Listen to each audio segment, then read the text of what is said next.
नमस्कार दोस्तों, कैसे हैं आप लोग। उम्मीद करता हूं अच्छे होंगे। आज हम लोग देखेंगे क्राउन की तरफ से बिहार दरोगा का बेहतरीन सेट नंबर 12 पूरे विस्तार के साथ, और थोड़ी तेजी में इसे कंप्लीट करेंगे। चलिए देखते हैं आज का सेट। प्रश्न है, त्रिपिटक क्या है। तो त्रिपिटक या बुद्ध के उपदेशों का संग्रह है। आंसर हो जाएगा ऑप्शन नंबर डी। त्रिपिटक या बौद्ध साहित्य है। त्रिपिटक में 3 साहित्य आते हैं। कौन कौन? सुत्त पिटक, विनय पिटक और अभिधम्म पिटक। विनय पिटक की बात करें तो इसमें बौद्ध के संघ के निकायों का वर्णन है। वहीं सुत्त पिटक की बात करें तो इसमें बुद्ध के जीवन की घटनाओं, धार्मिक विचारों और उपदेशों का संग्रह। वहीं बात करें अभिधम्म पिटक तो इसमें उच्च धर्म एवं उच्च ज्ञान से संबंधित है। वहीं इसमें बुद्ध के उपदेशों की दार्शनिक व्याख्या की गई है। चलिए अगला प्रश्न, गोदावरी नदी के तट पर स्थित महाजनपद था। तो गोदावरी नदी के तट पर स्थित महाजनपद था अश्मक। आंसर हो जाएगा ऑप्शन नंबर सी। दक्षिण भारत का एकमात्र महाजनपद था अश्मक, जिसकी राजधानी पोतन या पुटली थी। चलिए अगला प्रश्न देखते हैं। निम्नलिखित में से कौन सा विश्व धरोहर स्थल वर्ल्ड हेरिटेज साइट नहीं है। देख लेते कौन नहीं। खजुराहो के मंदिर ये है, भीमबेटका की गुफाएं ये भी है, सांची के स्तूप ये भी है, अब मांडू का महल ये नहीं है। आंसर हो जाएगा ऑप्शन नंबर डी। भारत के यूनेस्को विश्व धरोहर की सूची में अभी 38 स्थल सूचीबद्ध है। खजुराहो के मंदिर को 1986 में, भीमबेटका को 2003 में तथा 2003 में ही सांची के स्तूप को शामिल किया गया था। वहीं बात करें मांडू का महल या मध्य प्रदेश के मालवा जिले में। चलिए अगला प्रश्न देखते हैं। हल्दी घाटी के युद्ध के पीछे अकबर का मुख्य उद्देश्य क्या था। तो अकबर का मुख्य उद्देश्य था राणा प्रताप को अपने अधीन लाना। आंसर हो जाएगा option number A. Rana Pratap को अपने अधीन लाना जो है हल्दी घाटी युद्ध का मुख्य कारण था। वहीं बात करें हल्दी मेवाड़ के विरुद्ध, यानी अकबर ने मेवाड़ के विरुद्ध आक्रमण किया था 1576 ईस्वी में। 1576 ईस्वी में, और जिसमें किया था अभियान, तो उस दल का नेता जो था यानी प्रमुख जो था वह मानसिंह था। कौन था? मानसिंह। सहायता के लिए आशफ खां भी था। इस समय महाराणा प्रताप की राजधानी कुंभलगढ़ थी। 18 जून 1576 को गोगुंडा के निकट अरावली की हल्दी घाटी में एक भयानक युद्ध हुआ, यानी हल्दी घाटी का युद्ध हुआ, और इसमें जो है महाराणा प्रताप की क्या हुई? हार हो गई थी। अगला प्रश्न है सुप्रसिद्ध चित्र बनी ठनी किस शैली का है। तो ये किशनगढ़ शैली का है। आंसर हो जाएगा ऑप्शन नंबर डी। किशनगढ़ शैली एक प्रसिद्ध चित्रकला की राजस्थानी शैली है। इस शैली का विकास महाराणा मानसिंह के काल में हुआ था। बनी ठनी चित्र भी किशनगढ़ शैली का प्रसिद्ध चित्र है। इसका उद्भव महाराणा सावंत सिंह के शासन काल में हुआ था। किशनगढ़ चित्र शैली के चित्रकारों ने बनी ठनी को राधा के रूप में चित्रित किया था। चलिए अगला प्रश्न देखते हैं। 1565 ईस्वी में कौन सा प्रसिद्ध युद्ध हुआ था। तो 1565 ईस्वी में तालीकोटा का युद्ध हुआ था। आंसर हो जाएगा ऑप्शन नंबर डी। 1565 ईस्वी में कृष्णा नदी के तट पे बनीहट्टी या राक्षस तांगड़ी या तालीकोटा, यही तीनों इसी का नाम है, का युद्ध हुआ था, जिसमें विजयनगर की भयंकर पराजय हुई थी। वहीं इसकी शक्ति और भाग्य का सितारा हमेशा के लिए डूब गया था। हिंदू इतिहासकारों के अनुसार राम राय के विरुद्ध 5 बड़े राज्य जो है उसके विरुद्ध खड़े थे, जबकि मुस्लिम इतिहासकारों का कहना है कि उसके विरोध में केवल 4 राज्य खड़े थे। चलिए देखते हैं अगला प्रश्न। मुंडाओं ने विद्रोह किया था, यानी मुंडा विद्रोह, ये कब हुआ था। तो मुंडा विद्रोह ये 1895 में हुआ। आंसर हो जाएगा ऑप्शन नंबर डी। 1895 से 1900 ईस्वी तक, 1900 ईस्वी को बिरसा मुंडा जी गिरफ्तार हो गए थे और यह विद्रोह जो है समाप्त हो गया था। चलिए अगला प्रश्न देखते हैं। प्रश्न है, वर्ष 1916 में मुस्लिम लीग और कांग्रेस के मध्य किसने समझौता करवाया था। तो यह समझौता करवाया था बाल गंगाधर तिलक ने। आंसर हो जाएगा ऑप्शन नंबर ए। 1916 में कांग्रेस का जो अधिवेशन लखनऊ में हुआ था, उसी में जो है मुस्लिम लीग और कांग्रेस में समझौता कराया गया था। चलिए अगला प्रश्न, गांधी इरविन समझौता हुआ मुख्य रूप से, तो गांधी इरविन जो समझौता हुआ था वो हुआ क्यों था? तो गोलमेज सम्मेलन में कांग्रेस की भागीदारी सहज करने के लिए जो गांधी इरविन समझौता हुआ था और गांधी जी को मनाना था ताकि वो गोलमेज सम्मेलन में पार्टिसिपेट करें।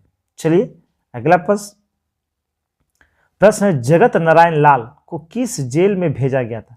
तो जगत नारायण लाल इनको किस जेल में भेजा गया था? तो हजारीबाग जेल में। आंसर हो जाएगा option number D. Jagat Narayan Lal Bihar के एक प्रसिद्ध सार्वजनिक सामाजिक कार्यकर्ता थे।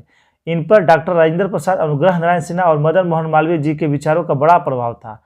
डॉक्टर राजेंद्र प्रसाद के कारण ये स्वतंत्रता संग्राम में शामिल हुए थे। मालवीय जी के कारण वे हिंदू महासभा के संपर्क में आए।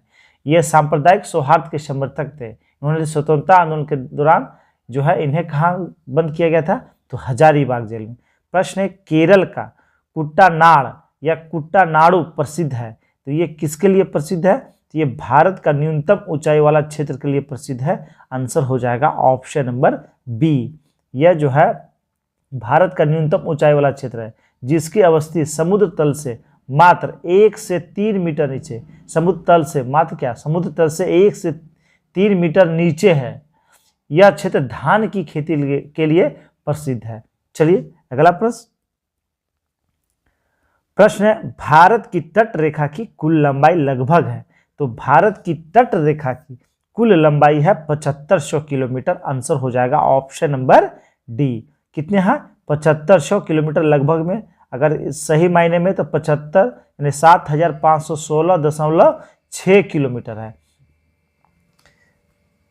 वही बात करें भारत की मुख्य भूमि की लंबाई कितनी है? तो 5442 और द्वीपीय भूमि तट रेखा की लंबाई है कितना?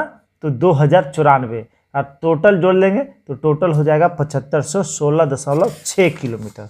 चलिए अगला प्रश्न देखते हैं।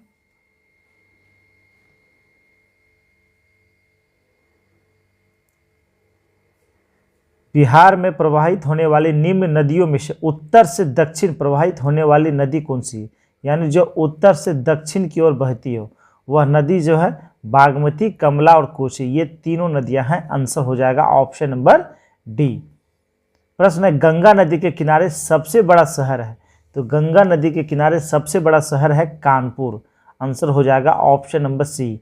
कौन? कानपुर। बात करें कानपुर तो इसकी जनसंख्या कितनी है? तो 2,92,67,000 इसकी कुल जनसंख्या है। जबकि इसके बाद पटना का जनसंख्या 2,46,652। तो ये जो सारे चारों शहर है ये चारों गंगा के किनारे अवस्थित है, लेकिन सबसे बड़ा शहर की बात करें तो कानपुर है। चलिए देखते हैं अगला प्रश्न। निम्नलिखित में से कौन सी फसल मृदा को नाइट्रोजन से भरपूर कर देती है? तो कौन सी फसल? तो ये है मटर। आंसर हो जाएगा ऑप्शन नंबर डी। मटर और जितने दलहन फसलें होती है वो जो है मिट्टी को नाइट्रोजन से भरपूर करने में मदद करती है। चलिए अगला प्रश्न देखते हैं। जिप्सम की अधिक मात्रा आवश्यक होती है। तो जिप्सम की अधिक मात्रा मूंगफली की फसल के लिए आवश्यक होता है। आंसर हो जाएगा ऑप्शन नंबर डी, मूंगफली की फसल के लिए। प्रश्न है, सूची 1 को सूची 2 से मिलान करना है। मेट्टूर जो परियोजना है यह किस राज्य में है? तो मेट्टूर यह तमिलनाडु में। किस राज्य में? तमिलनाडु। मयूराक्षी यह पश्चिम बंगाल में। नागार्जुन सागर यह आंध्र प्रदेश में। और हीराकुंड बांध जो है यह उड़ीसा में है। तो इसका राइट आंसर हो जाएगा ऑप्शन नंबर ए। प्रश्न है, भारत के कोयला उत्पादन में छोटा नागपुर पठार का योगदान है। तो इसका योगदान लगभग 80% है। आंसर हो जाएगा ऑप्शन नंबर डी।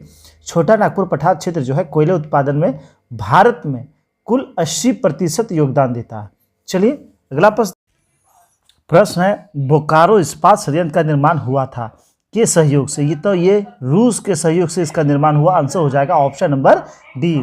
जर्मनी के सहयोग से राउरकेला में इस्पात कारखाना लगाए गए। वहीं इंग्लैंड के सहयोग से दुर्गापुर में इस्पात कारखाना स्थापित किया गया था। प्रश्न है, रेलवे स्टाफ कॉलेज कहाँ स्थित है? तो यह बड़ौदा में स्थित है। आंसर हो जाएगा ऑप्शन नंबर बी। कहाँ? बड़ौदा में। इसका नाम बदलकर national academy of Indian railway कर दिया गया है। यह एकेडमी बड़ौदा के लालबाग में प्रताप विलास पैलेस में स्थित है। प्रश्न है, अल्फाज पर्वत श्रेणी निम्न में से किस देश का हिस्सा नहीं है, तो यह इंग्लैंड का हिस्सा नहीं। किस देश का? इंग्लैंड का नहीं, यानी ये फ्रांस, जर्मनी और ऑस्ट्रिया में इसका विस्तार है। प्रश्न है, हेलसिंकी राजधानी है, तो हेलसिंकी यह फिनलैंड की राजधानी है। आंसर हो जाएगा ऑप्शन नंबर बी। डेनमार्क की राजधानी कोपेनहेगन, नॉर्वे की ओस्लो और स्वीडन की राजधानी स्टॉकहोम है। चलिए अगला प्रश्न, और ये मिलान करना है, देख लेते हैं।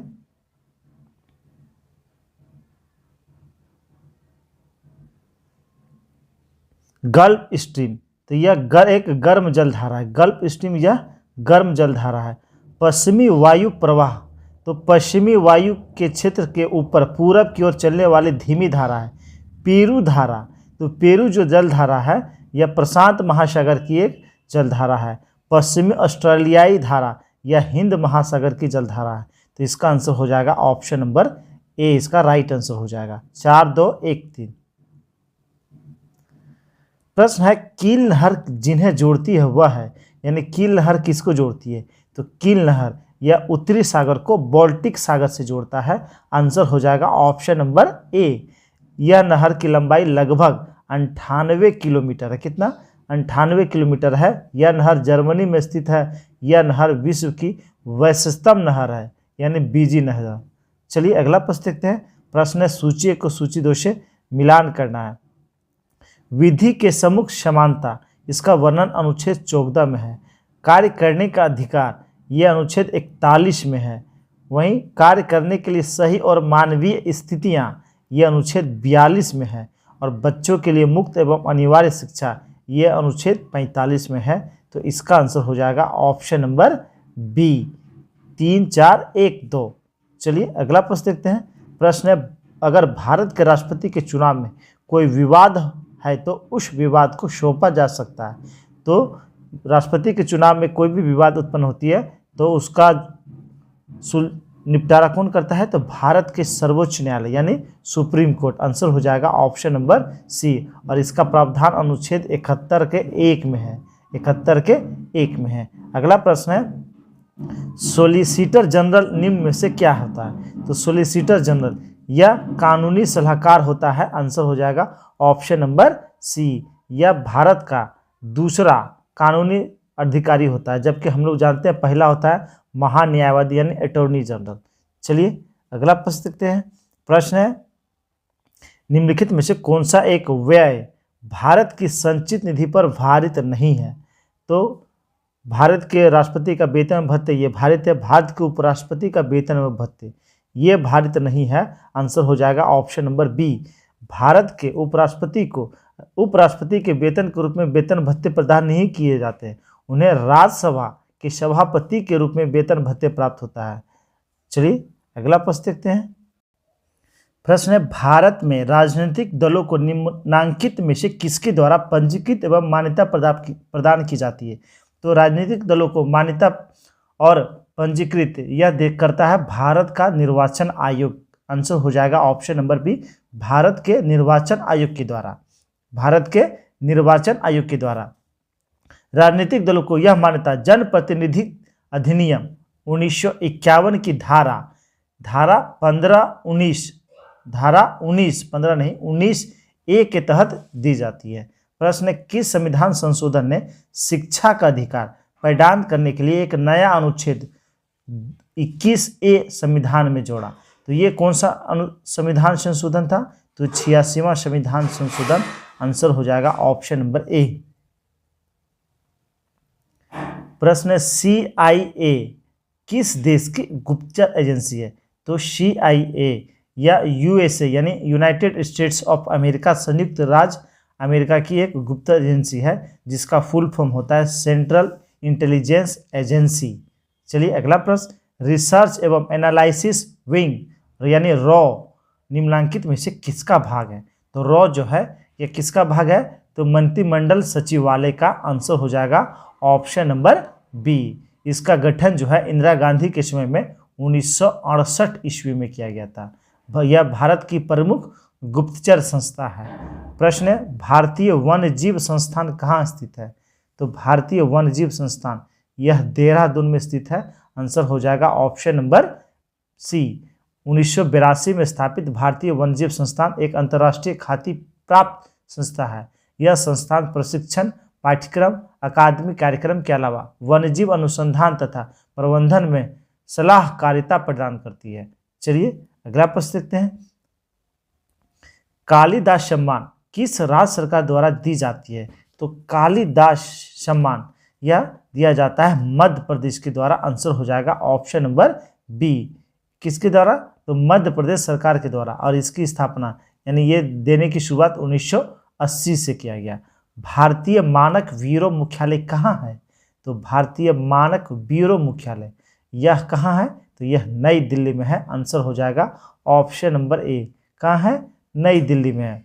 वहीं बात करें अधिनियम 2016 के तहत स्थापित भारत का राष्ट्रीय मानक निकाय, इसके अतिरिक्त यह संस्था उक्त विषयों से जुड़े आकस्मिक या अतिरिक्त मामलों को नियंत्रित और व्यवस्थित करने के लिए उत्तरदायी है। और इसका मुख्यालय कहाँ है?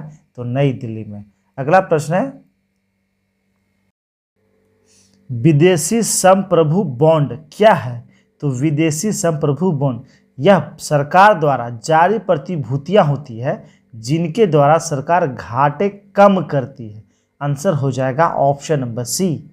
चलिए अगला प्रश्न देखते हैं।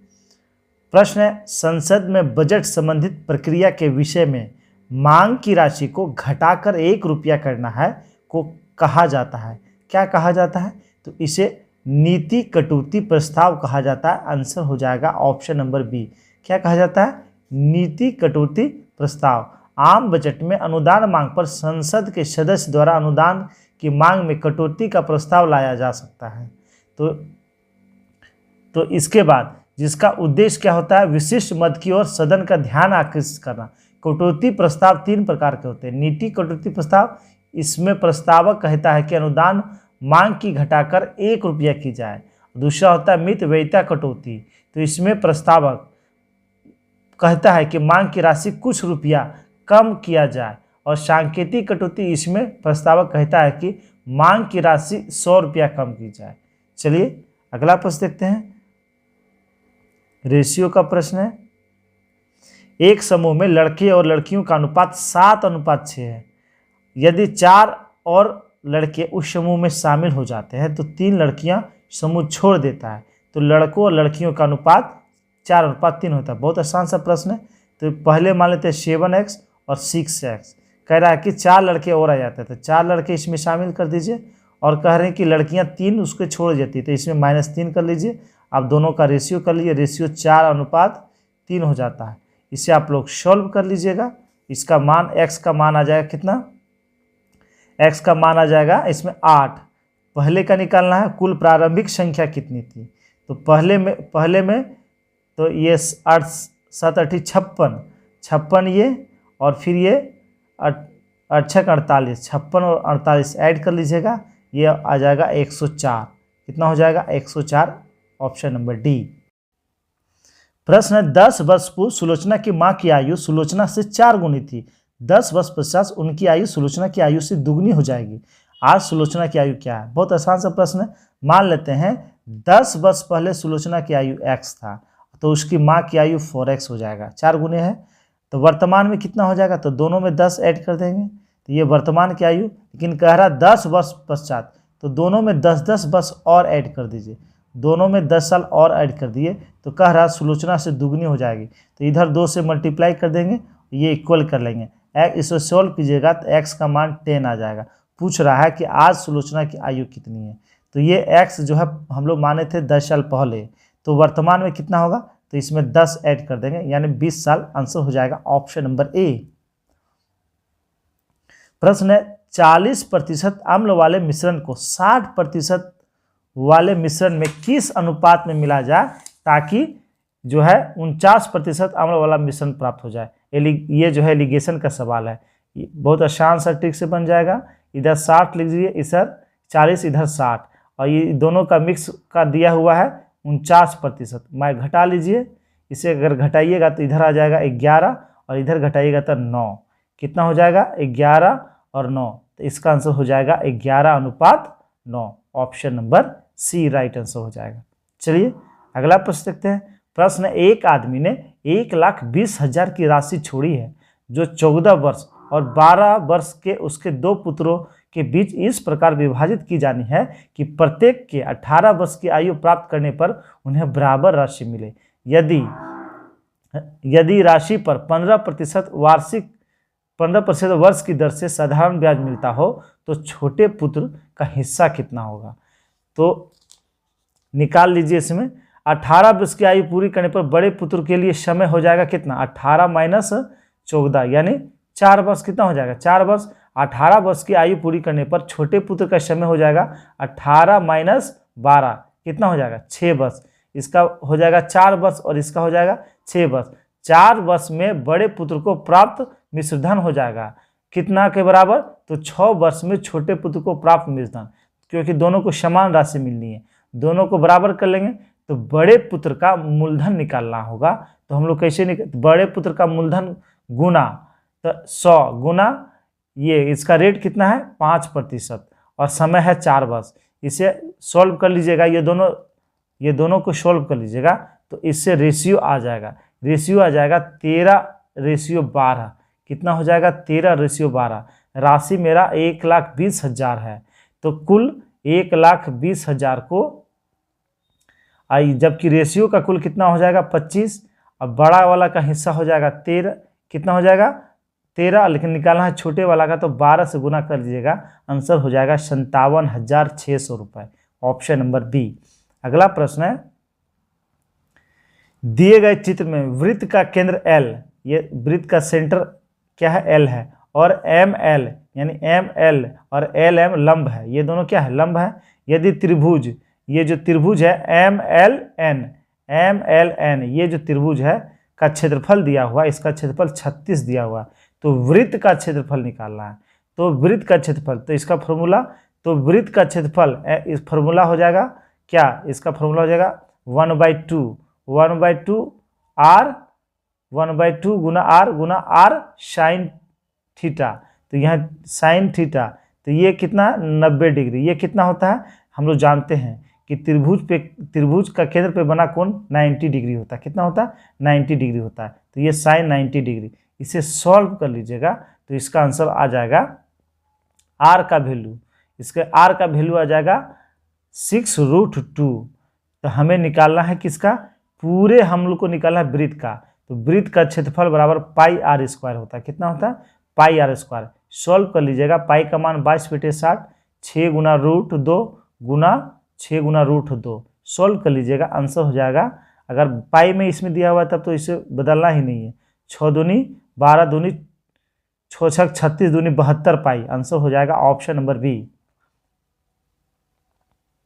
प्रश्न है, पाचन में सहायक है, तो पाचन में सहायक होता है पित्तरस, जठर रस और अग्नाशयी रस। ये सारे से निकलने वाले एंजाइम जो है पाचन में सहायता करते हैं, आंसर हो जाएगा option number D, option number D हो जाएगा। प्रश्न है, बृहस्पति का अध्ययन करने वाला उपग्रह कौन सा है, तो बृहस्पति का अध्ययन करने वाला जो उपग्रह लॉन्च किया गया है वह उपग्रह का नाम है वाइजर फर्स्ट, आंसर हो जाएगा ऑप्शन नंबर डी। और इसे नासा ने 1979 ईस्वी में लॉन्च किया था। चमगादड़ किस वर्ग का प्राणी है, जो चमगादड़ की बात करें तो यह मेमेलियन का प्राणी है, मेमेलियन संघ का प्राणी है, आंसर हो जाएगा ऑप्शन नंबर ए। चलिए अगला प्रश्न देखते हैं। प्रश्न है, न्यूट्रॉन की खोज किसने की थी, न्यूट्रॉन की खोज किसने किया था, तो न्यूट्रॉन की बात है तो न्यूट्रॉन का खोज किया था जेम्स चैडविक ने। किसने किया था, जेम्स चैडविक ने न्यूट्रॉन का खोज किया था। तो इसका आंसर हो जाएगा ऑप्शन नंबर ए, इसका राइट आंसर हो गया। ये खोज किया था 1932 ईस्वी में। न्यूट्रॉन जो है एक आवेशहीन कण होता है, यानी उस पर कोई आवेश नहीं होता है, जो परमाणु के नाभिक में प्रोटॉन के साथ पाए जाते हैं। अगला प्रश्न है, गैस के अणुओं की गतिज ऊर्जा किस ताप पर शून्य होती है, तो गैस में अणुओं की गतिज ऊर्जा किस टेम्परेचर पे शून्य होगा, तो ये होगा -273 डिग्री सेल्सियस, यानी परम शून्य ताप, आंसर हो जाएगा ऑप्शन नंबर बी। प्रकाश वर्ष किसका इकाई है, तो प्रकाश वर्ष यह दूरी का इकाई होता है, आंसर हो जाएगा ऑप्शन नंबर बी। एक प्रकाश वर्ष, एक वर्ष में प्रकाश जितनी दूरी तय करता है उसे प्रकाश वर्ष कहते हैं। प्रश्न है पीतल डैश की मिश्र धातु है, तो पीतल यह किसका मिश्र धातु है, तो यह तांबे और जस्ते का मिश्र धातु होता है। आंसर हो जाएगा ऑप्शन नंबर बी। जबकि तांबे और टीन का मिश्र धातु क्या कहलाता है, कांसा कहलाता है। अगला प्रश्न है अंगूरों का उत्पादन संबंधित है, तो अंगूरों का उत्पादन किससे संबंधित है, तो यह संबंधित है विटीकल्चर से। आंसर हो जाएगा ऑप्शन नंबर डी, किससे, विटीकल्चर से। वहीं बात करें पीसी कल्चर की बात करें तो यह मत्स्य उत्पादन, मत्स्य पालन से संबंधित है। सेरीकल्चर की बात करें तो रेशम पालन से संबंधित है। एपी कल्चर की बात करें तो यह मधुमक्खी पालन से संबंधित है। अगला प्रश्न है किस रोग के रोकथाम के लिए बीसीजी का टीका लगाया जाता है, तो यह टीबी के रोकथाम के लिए। आंसर हो जाएगा ऑप्शन नंबर ए। इस टीके का खोज फ्रांसीसी वैज्ञानिक अल्बर्ट केलमेट और कैमिलो गुरेइन के द्वारा किया गया था। अगला प्रश्न है एंजाइम की सर्वाधिक संख्या पाई जाती है, तो एंजाइम की सर्वाधिक संख्या यह सर्वाहारी में पाया जाता है। आंसर हो जाएगा ऑप्शन नंबर सी। प्रश्न है कोबाल्ट 60 उत्सर्जित करता है, तो कोबाल्ट 60 से कौन सा कण जो है उत्सर्जित होता है, तो ये होता है गामा किरण। कौन सा किरण, गामा किरण। आंसर हो जाएगा ऑप्शन नंबर सी, गामा किरण। चलिए अगला प्रश्न देखते हैं। प्रश्न शरीर में सबसे लंबी कोशिका है, तो शरीर की सबसे लंबी कोशिका होती है तंत्रिका तंत्र। आंसर हो जाएगा ऑप्शन नंबर ए, तंत्रिका कोशिकाएं। आंसर हो जाएगा ऑप्शन नंबर ए। इलेक्ट्रॉन की खोज किसने किया था, तो इलेक्ट्रॉन का खोज किया था जे थॉम्सन ने। किसने, जे थॉम्सन ने इसका खोज किया था सन 1897 ईस्वी में कैथोड किरणों की जांच के दौरान। अगला प्रश्न भारत ने अपना पहला परमाणु विस्फोट कहाँ किया था, तो ये किया गया था पोखरण में, और दूसरा परमाणु विस्फोट भी पोखरण में ही किया गया था। आंसर हो जाएगा ऑप्शन नंबर बी। ये हुआ कब था, तो पहला जो हुआ था यह हुआ था 18 मई 1974 ईस्वी को। 1974 ईस्वी को। इसका नाम था स्माइलिंग बुद्धा। इसका नाम क्या था, स्माइलिंग बुद्धा। आलू उदाहरण है, तो आलू उदाहरण है रूपांतरित तने का। आंसर हो जाएगा ऑप्शन नंबर सी। किसका उदाहरण है, रूपांतरित तने का। आलू का वैज्ञानिक नाम की बात करें तो इसका वैज्ञानिक नाम होता है सोलेनम ट्यूबेरोसम, सोनेलम ट्यूबेरोसम। यह सोलेनेसी कुल का पौधा है। किसका, सोलेनेसी कुल का। अगला प्रश्न है मिलान करना है भौतिक राशियां और उसकी इकाई से। त्वरण की इकाई क्या होता है, तो त्वरण का इकाई होता है मीटर पर सेकेंड स्क्वायर। बल का होता है न्यूटन, बल का न्यूटन। वहीं बात करें कृत्य कार्य का जूल, और आवेग का होता है न्यूटन सेकेंड। आंसर इसका हो जाएगा ऑप्शन नंबर डी। इसका राइट आंसर हो जाएगा ऑप्शन नंबर डी।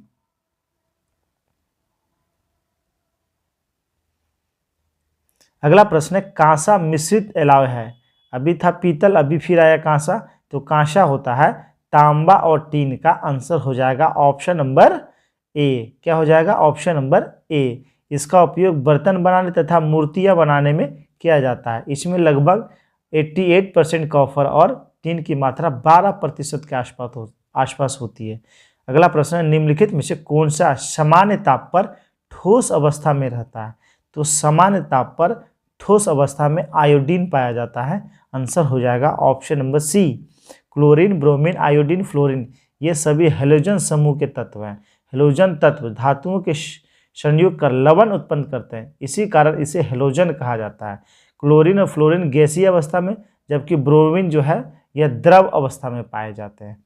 चलिए अगला प्रश्न, मानव शरीर का कौन सा भाग शरीर ताप को नियंत्रित रखता है, तो यानी शरीर के टेम्परेचर को नियंत्रित यह कौन करता है, तो यह करता है फेफड़ा। आंसर हो जाएगा ऑप्शन नंबर बी। मानव शरीर का एक महत्वपूर्ण भाग होता है फेफड़ा, जो शरीर की ताप को नियंत्रित करता है। फेफड़े द्वारा श्वसन क्रिया संपन्न होती है। इस दौरान जलवाष्प तथा गैस शरीर से निष्कासित होता है। उसके कारण शरीर का जो है ताप क्या होता है, मेंटेन रहता है, नियंत्रित रहता है। ट्यूमर की पहचान हेतु प्रयुक्त रेडियोधर्मी समस्थानिक कौन है, तो ट्यूमर की पहचान के लिए ये आर्सेनिक 74 का प्रयोग करते हैं। आंसर हो जाएगा option number C, arsenic 74। Arsenic को उपधातु के श्रेणी में रखा गया है, यानी आर्सेनिक एक उपधातु है। प्रश्न है, फाइनेंशियल एक्शन टास्क फोर्स के नए अध्यक्ष निम्न में से कौन हैं? तो फाइनेंशियल एक्शन टास्क फोर्स, इसके जो अध्यक्ष बने हैं टी राजा कुमार। आंसर हो जाएगा option number B, T Raja Kumar. विश्व आर्थिक फोरम ने हाल ही में अपनी जेंडर गैप रिपोर्ट 2022 की बात हो रही है, जारी किया है। इस रिपोर्ट में भारत कितने स्थान पर है? तो जेंडर गैप रिपोर्ट 2022 में भारत का स्थान था 135वां। आंसर हो जाएगा ऑप्शन नंबर सी, 135वां भारत का स्थान था। बात करें इसमें 0 से लेकर 1 पैमाने पर 0.62 का स्कोर भारत ने किया है। पिछले 16 साल में भारत का 7वां सबसे स्कोर है। और यह रिपोर्ट में भारत ने आर्थिक भागीदारी और अवसर पर अपने बढ़ते प्रदर्शन में सबसे महत्वपूर्ण और सकारात्मक बदलाव जो है दर्ज किया है। चलिए अगला प्रश्न देखते हैं। कौन सा भारतीय राज्य टाइम पत्रिका के वर्ल्ड्स 50 ग्रेटेस्ट प्लेसेस ऑफ 2022 यानी 2022 में शामिल है? तो ये कौन सा राज्य है? ये राज्य है केरल। आंसर हो जाएगा ऑप्शन नंबर बी। टाइम ने केरल को भारत के सबसे खूबसूरत राज्यों में से एक बताया है। भारत के पहले यूनेस्को विश्व धरोहर अहमदाबाद को भी 2022 के विश्व के 50 महानतम स्थानों की सूची में शामिल किया गया था। प्रश्न है, राष्ट्रीय ध्वज दिवस नेशनल फ्लैग डे भारत में किस दिन मनाया जाता है? तो नेशनल फ्लैग डे यह भारत में मनाया जाता है 22 जुलाई को। राष्ट्रीय ध्वज दिवस 22 जुलाई को मनाया जाता है। इसी दिन 22 जुलाई 1947 को भारत की संविधान सभा ने राष्ट्रीय ध्वज को स्वीकार किया था। चलिए अगला प्रश्न देखते हैं। प्रश्न है, दुनिया में मोटे अनाजों का सबसे बड़ा उत्पादक देश है? तो दुनिया भर में मोटे अनाजों का सबसे बड़ा उत्पादक देश है अपना देश भारत। आंसर हो जाएगा ऑप्शन नंबर बी। कौन है? भारत। हाल ही में खबरों में रही मनीषा कल्याण किस खेल से जुड़ी है? यानी मनीषा कल्याण किस खेल की खिलाड़ी है? तो ये किस खेल की खिलाड़ी है? ये फुटबॉल की है। आंसर हो जाएगा ऑप्शन नंबर सी, फुटबॉल की। मनीषा कल्याण और सुनील छेत्री को क्रमशः AIFF महिला एवं पुरुष श्रेणी में फुटबॉलर ऑफ द ईयर भी चुना गया है। राष्ट्रीय कप्तान जो सुनील छेत्री सक्रिय अंतर्राष्ट्रीय खिलाड़ियों में तीसरे सबसे ज़्यादा गोल करने वाली खिलाड़ी हैं। मनीषा ने पिछले सीजन महिला emerging footballer of the year का भी खिताब जीता है। प्रश्न है, विश्व जैव ईंधन दिवस कब मनाया जाता है? तो विश्व बायोफ्यूल डे यानी वर्ल्ड बायोफ्यूल डे ये कब मनाया जाता है? 10 अगस्त को मनाया जाता है। आंसर हो जाएगा ऑप्शन नंबर डी। कब? 10 अगस्त को। जैव ईंधन पशु अपशिष्ट, शैवाल, औद्योगिक और कृषि अपशिष्ट से उत्पन्न होते हैं। जीवाश्म ईंधन के विपरीत ये कम समय में उत्पन्न होते हैं और तरल या गैसीय होते हैं। ये पर्यावरण के अनुकूल और नवीनीकरण और बायोडिग्रेडेबल होते हैं। चलिए अगला प्रश्न देखते हैं। किस राज्य ने स्कूल नाश्ता कार्यक्रम, स्कूल ब्रेकफास्ट प्रोग्राम शुरू किया है? तो स्कूल नाश्ता कार्यक्रम ये शुरू किया गया है तमिलनाडु सरकार के द्वारा। आंसर हो जाएगा ऑप्शन नंबर ए, तमिलनाडु राज्य सरकार। सरकारी प्राथमिक विद्यालयों में कक्षा 1 से लेकर 5वीं तक पढ़ने वाले सभी छात्रों को जो है इसमें शामिल किया गया है। पहले चरण में यह योजना निगम, नगर पालिका और गांवों के लगभग 1545 स्कूलों में लागू की जा रही है। अगला प्रश्न है, पर्वत प्रहार अभ्यास निम्नलिखित में से किस भारतीय सशस्त्र बल द्वारा आयोजित किया जाता है? तो पर्वत प्रहार अभ्यास यह कौन करता है? यह भारतीय सेना करता है। आंसर हो जाएगा ऑप्शन नंबर सी, भारतीय सेना के द्वारा यह किया जाता है। यह 20 दिनों तक चला था। अभी हाल ही में जो हुआ था यह 20 दिनों तक चला था। वास्तविक नियंत्रण रेखा यानी LAC में गोगरा हॉल्ट स्प्रिंग क्षेत्र में भारत और चीन विघटन प्रक्रिया के मध्य यह अभ्यास आयोजित किया गया है। चलिए अगला प्रश्न देखते हैं। प्रश्न, एशिया के सबसे पुराने फुटबॉल टूर्नामेंट डूरंड कप के वर्ष 2022 के संस्करण में कुल कितने टीमें प्रतिभाग कर रही है? यानी कुल कितने टीमों ने भाग लिया है, देख लेते हैं कितने टीमों ने भाग लिया। तो इसमें कुल 20 टीमों ने भाग लिया। कितने टीम ने भाग लिया? 20 टीमों ने डूरांड कप 2022 में भाग लिया था। यह टूर्नामेंट का उद्घाटन कोलकाता के विवेकानंद युवा भारती मैदान में शुरू किया गया था। एफसी गोवा और मोहम्मडन एससी के बीच मैच खेला गया था। इस टूर्नामेंट में 20 टीमें ने भाग लिया। इसकी मेजबानी कर रहा वेस्ट बंगाल, असम और मणिपुर संयुक्त रूप से। प्रश्न है, केंद्र सरकार ने किस राज्य के अगस्त मलाई क्षेत्र को राज्य के 5वें हाथी रिजर्व के रूप में नामित किया है? तो अगस्त मलाई क्षेत्र यह किस राज्य में है? तो यह तमिलनाडु में है। आंसर हो जाएगा ऑप्शन नंबर डी। तमिलनाडु सरकार ने तिरुनेवेली जिले के अगस्त मलाई क्षेत्र को राज्य के 5वें हाथी रिजर्व के रूप में अधिसूचित किया है। चलिए अगला प्रश्न देखते हैं। प्रश्न है, चंडीगढ़ अंतर्राष्ट्रीय हवाई अड्डे का नाम बदलकर किसके नाम पर रखा जाएगा? तो चंडीगढ़ हवाई अड्डे का नाम बदल के शहीद भगत सिंह के नाम पर रखा जाएगा। आंसर हो जाएगा ऑप्शन नंबर सी। इसकी घोषणा की है पंजाब के मुख्यमंत्री भगवंत मान के द्वारा। चलिए अगला प्रश्न है, भारत के पहले स्वदेश निर्मित विमान वाहक पोत का नाम क्या है? तो भारत में निर्मित स्वदेशी निर्मित विमान वाहक पोत का नाम क्या है? तो यह नाम है IS Vikrant. IS Vikrant answer हो जाएगा ऑप्शन नंबर ए। चलिए अगला प्रश्न देखते हैं। भारत के नए अटॉर्नी जनरल के रूप में किसे नियुक्त किया गया है? तो भारत के नए अटॉर्नी जनरल ये कौन बने हैं?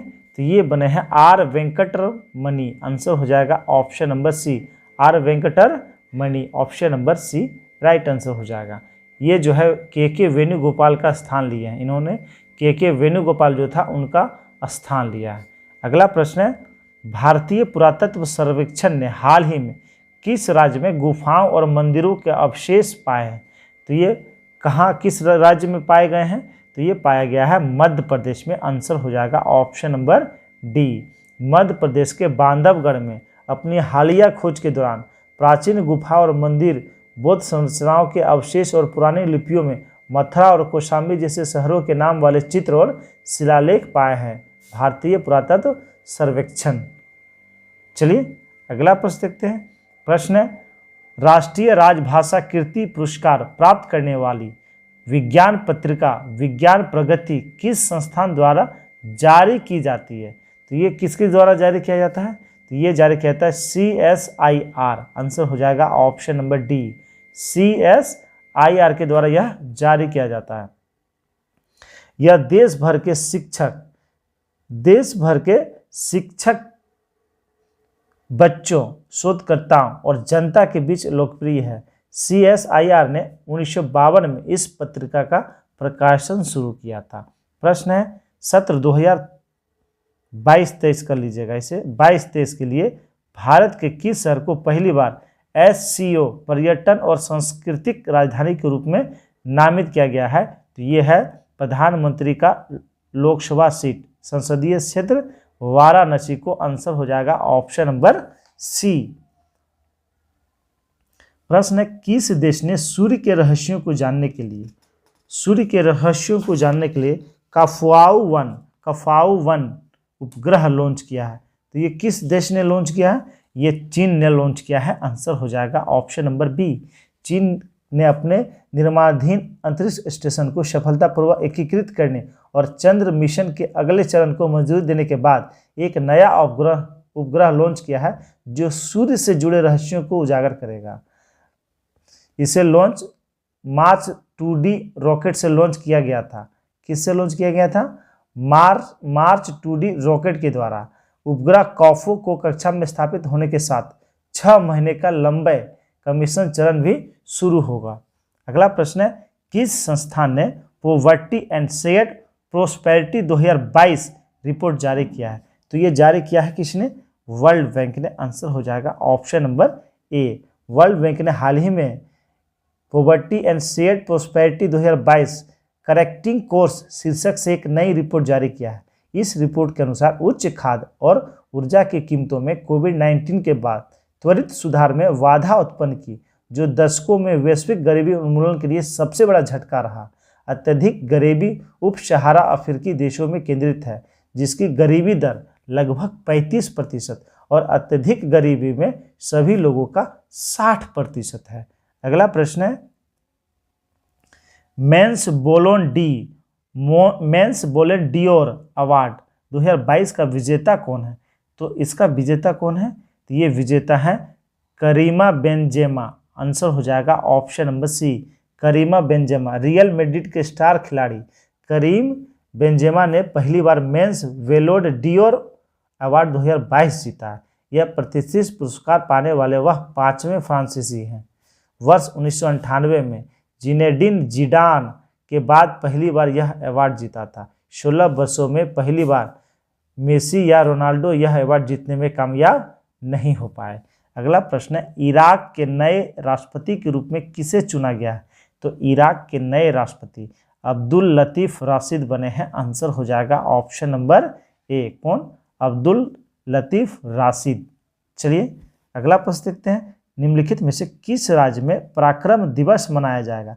तो पराक्रम दिवस यह राजस्थान में मनाया जाएगा। आंसर हो जाएगा ऑप्शन नंबर सी। यह मनाया गया है 5 दिसंबर 2022 को जैसलमेर सैन्य स्टेशन और लोंगेवाला युद्ध स्मारक में यह मनाया गया है। अगला प्रश्न है,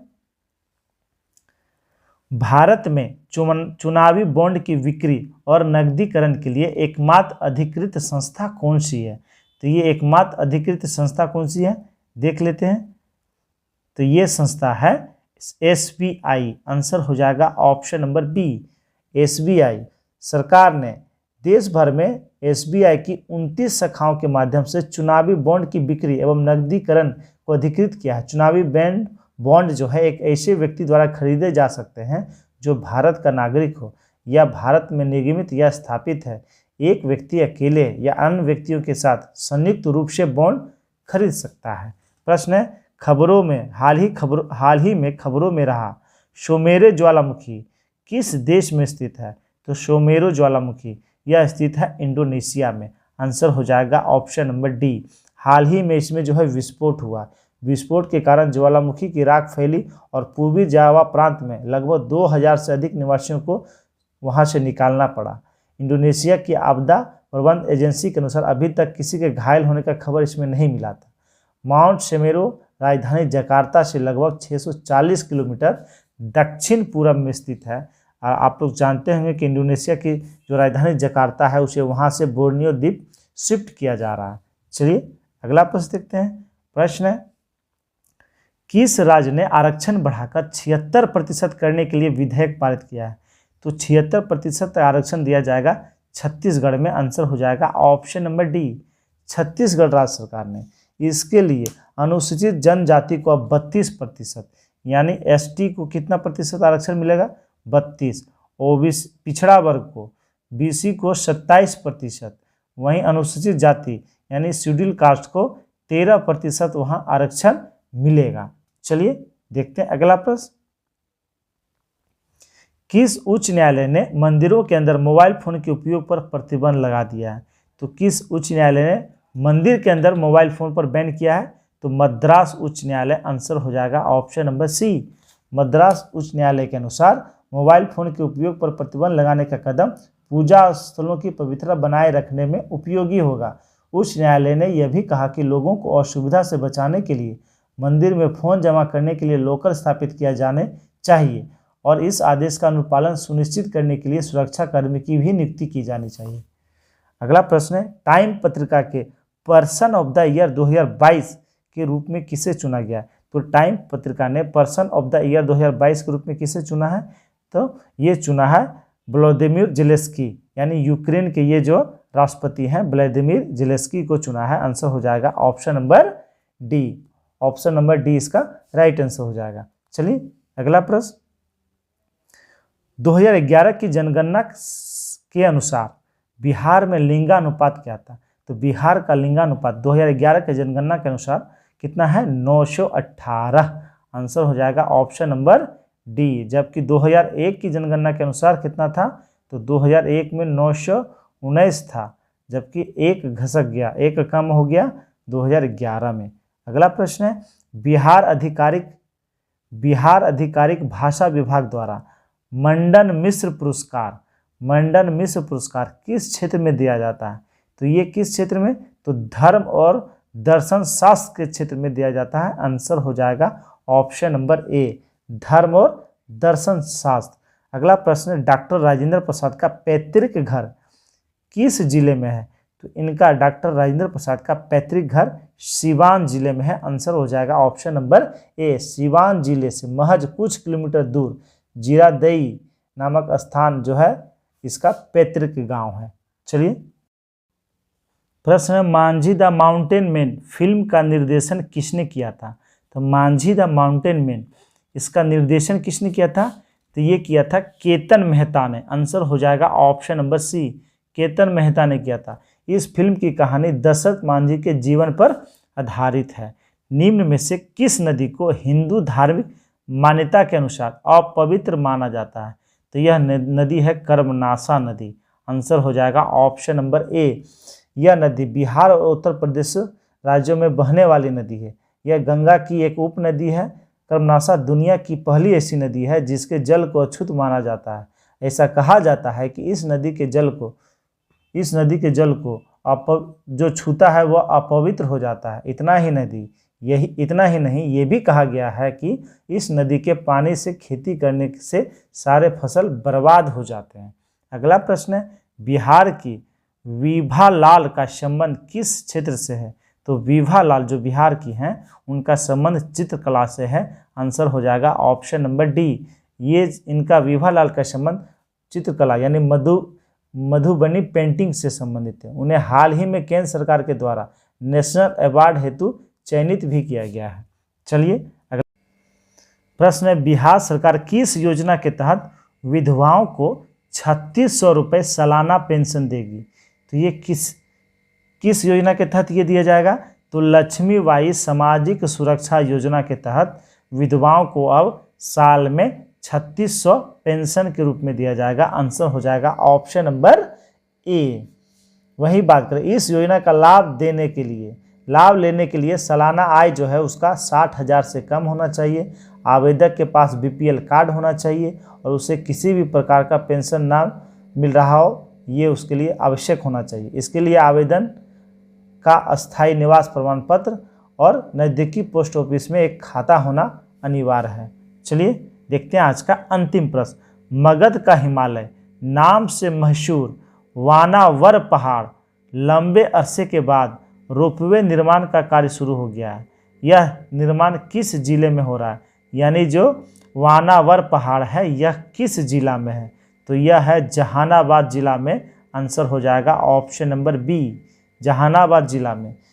कहाँ है? जहानाबाद जिला में। और इस पे जो है अभी रोपवे का निर्माण कार्य शुरू हो चुका है। दोस्तों, ये था क्राउन की तरफ से बेहतरीन सेट जो सभी एग्जाम के लिए महत्वपूर्ण है। तो उसमें कुछ टाइपिंग मिस्टेक है, मैंने भरपूर कोशिश किया है कि वो सारी गलतियों को ठीक कर सकें। दोस्तों, अगर वीडियो अच्छा लगा हो तो लाइक कर देंगे और अपने अपने ग्रुप में शेयर कर देंगे। धन्यवाद दोस्तों।